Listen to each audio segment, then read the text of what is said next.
So ayun mga pre, isang mapagpalang araw na naman sa inyong lahat at welcome back dito sa channel ko.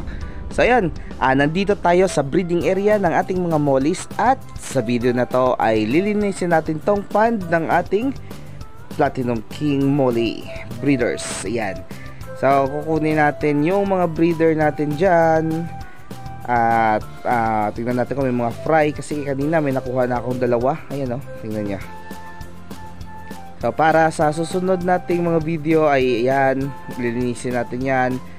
So yung dun tapos ko na at dito tapos natin linisin yan. So ito naman yung linisin natin. So samahan nyo ako mga pre, let's go!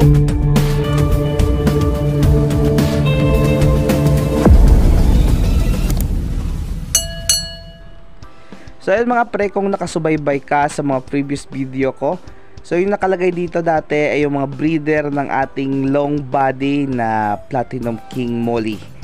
So ngayon ay nag-upgrade ako sa short body, yung Platinum King Balloon Molly na Lyre Tail. Yan. So ito, yung fry na to ay hindi ko sigurado kung sa jeans to ng short body. Kasi nung nakaraan ay meron pa dyang long body na nakalagay. So ilalagay natin to mamaya sa ref tab para matutukan natin at makita natin yung paglaki niya. So kung lyre tail at short body siya, so malamang anak na nila yan. So ayun no, yung mga breeders ko ay unti-unti nang lumalabas. So i-drain ko lang to muna mga pre, update ko kayo mamaya. So ayun mga pre, kumuha na ako ng mahiwaga kong mabigat na viewing tank. So pag nagka-time ako, gagawa ko ng viewing tank na mas magaan kasi napakabigat at napakakapal nito. So ayan, mamaya ilalagay natin yung mga breeders natin dito para makita nyo naman kung ano yung itsura ng panibagong breeder ng ating Platinum King Molly. So samahan nyo ako mga pre, let's go! So ayun mga pre, lumalabas na sila. So unti-untiin na natin kunin yung ating mga breeders gamit yung legendary na fishnet natin. Yan. So tingnan nyo mga pre. So parang short body naman. So maraming salamat sa kaibigan nating si Rainbow de la Peña. Ayan o, tingnan nyo mga pre. So hindi pa yan nag-groom mga pre kasi maliliit pa yan nung nilagay ko dyan. So ako na lang yung nagpalaki nito. So gusto ko man sanang i-groom pero wala tayong oras kaya dyan lang sila sa pond. So yan nga, kukunin ko to lahat ng mga breeders natin mga pre at ilalagay ko mamaya sa viewing tank para makita nyo yung kabuuang breeders natin.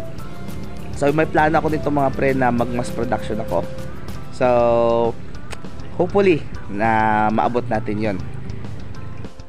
So ayan, kailangan natin ng maraming mga breeders. Kaya ito, dadagdagan ko to kahit mga 10 female tsaka 5 male. Ayan o, yung mga female ay nandito na. So meron na ako dito 2, 4, 6, 6 na pirasong female ng ating PKBM. Ayan.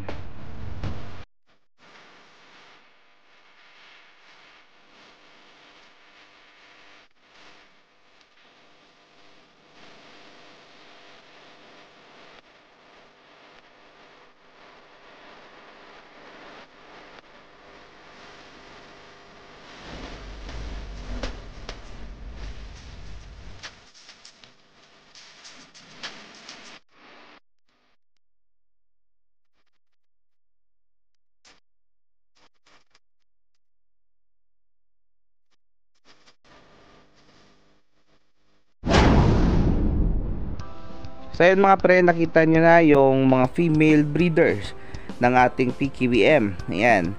So ayun, sa breeding na to mga pre, hindi naman talaga ako naghahabol ng balloon.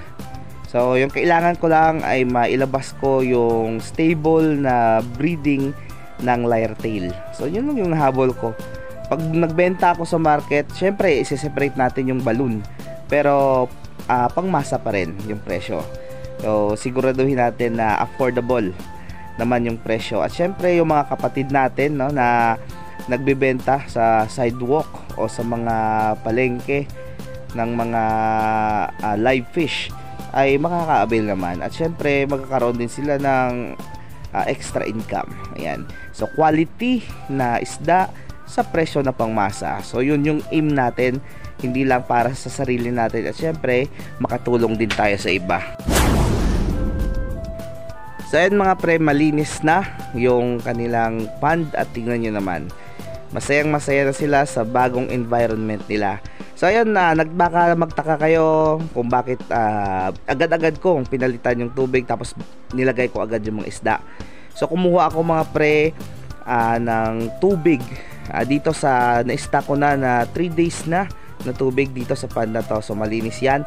So nilagay na natin dyan yung kalahati, nilagay natin at kumuha tayo ng kalahati dyan sa old water natin. Para naman yung mga breeders natin ay hindi mabigla sa pagbabago ng parameter ng tubig.